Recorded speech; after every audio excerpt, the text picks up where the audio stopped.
Hello friends, welcome back my channel. आप सभी का मेरे चैनल में बहुत बहुत स्वागत है। आज मैं इस चैप्टर का थर्ड डे है, तो मैं कल वीडियो नहीं छोड़ी थी, तो उस बदले में आज छोड़ दूँगी। आज मेरा तीसरा दिन है, थर्ड डे है। तो फिर से पॉइंट को समझा रही हूँ। केमिस्ट्री का फर्स्ट चैप्टर हमारे परिवेश के पदार्थ के बारे में। तो मैंने कुछ पॉइंट्स आपको बताए थे, फिर और भी कुछ पॉइंट्स मैं उसको बता रही हूँ, ठीक है।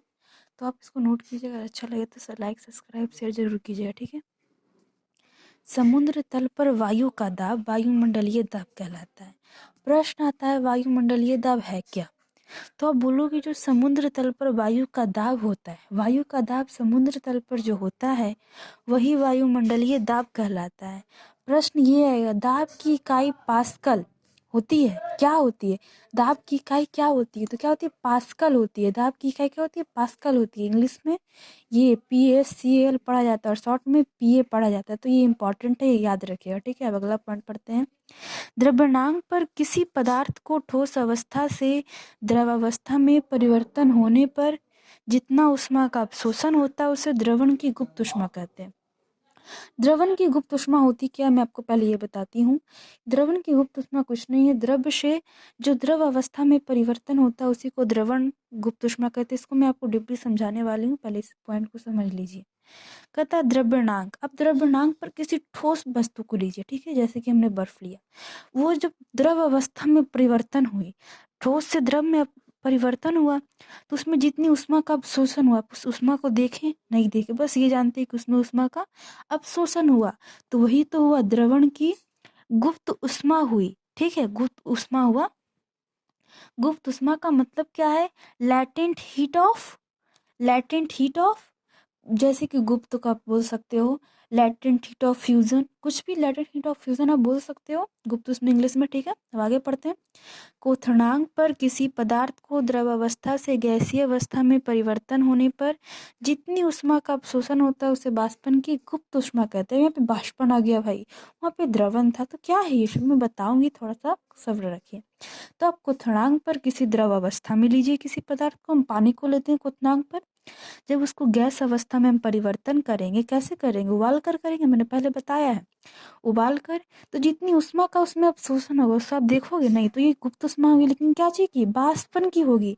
हम यहाँ पे गैसीय अवस्था भी बोल सकते हैं, लेकिन जो सटीक है, जो क्या है, बाष्पन की गुप्त उष्मा क्या है। अब इसको मैं पूरा डीपली अच्छे दोनों पॉइंटों को समझाती हूँ, थोड़ा सा रुक जाइए, समझा रही हूँ थोड़ा सा। देखिए, आप दोनों पॉइंटों को मैं इस फिगर के अनुसार समझाती हूँ। ये क्या है? ऊर्ध्वपातन है। ऊर्ध्वपातन मैंने बताया है, भूलिएगा मत। ऊर्ध्वपातन जो क्या कहता है, कपूर ऊर्ध्वपातन विधि द्वारा ही खत्म हो जाता है। तो देखिए, ऊर्ध्वपातन ही ठोस है, ठीक है। ठोस ऊर्ध्वपातन की ओर गया, फिर ऊर्ध्वपातन गैस की ओर गया, गैस संघनन विधि द्वारा द्रव्य की ओर गया, द्रव्य ठोस का बनना से क्या बना? फिर ठोस बन गया। आप ऐसे कर सकते हो, ठोस द्रवण की ओर गया, फिर द्रवण, द्रवण डेट मीन्स द्रवण हमने पढ़ा था, द्रवण का गुप्त उसमें पढ़ा ना। तो ठोस द्रव्य की ओर गया, द्रव्य फिर बाष्पन होकर गैस में बदला। तो यही था वो दोनों पॉइंट का अर्थ, मैंने फिगर के अनुसार बताया। गैस दिख नहीं रहा, गैस है ये, और ये ठोस है। अच्छी तरह से देख लीजिए, सब फिगर को एब्जॉर्व कर लीजिए, ध्यान से रखिएगा, ठीक है। अब आगे बढ़ते हैं। तो हमने ये दोनों पॉइंट अच्छी तरह से भी समझ लिया है। अभी पदार्थ की चतुर अवस्था प्लाज्मा अवस्था, ये आपको याद रखना होगा, ये इंपॉर्टेंट है। पदार्थ की चतुर अवस्था क्या है? तो प्लाज्मा अवस्था है। अब आगे है, किसी द्रव्य की इकाई आयतन का द्रव्यमान उसका एक घनत्व होता है। घनत्व का मतलब डेंसिटी, ठीक है। तो किसी द्रव्य, द्रव्य हमने पहले ही पढ़ा था, द्रव्य पदार्थ की वह रूप है, वह संरचना है जिसके कोई स्पष्ट गुण होते हैं, द्रव्य कहलाते हैं। तो किसी द्रव्य के इकाई जो आयतन होते हैं, इकाई आयतन द्रव्यमान का, वही उसका क्या कहलाता है? घनत्व कहलाता है, डेंसिटी कहलाता है।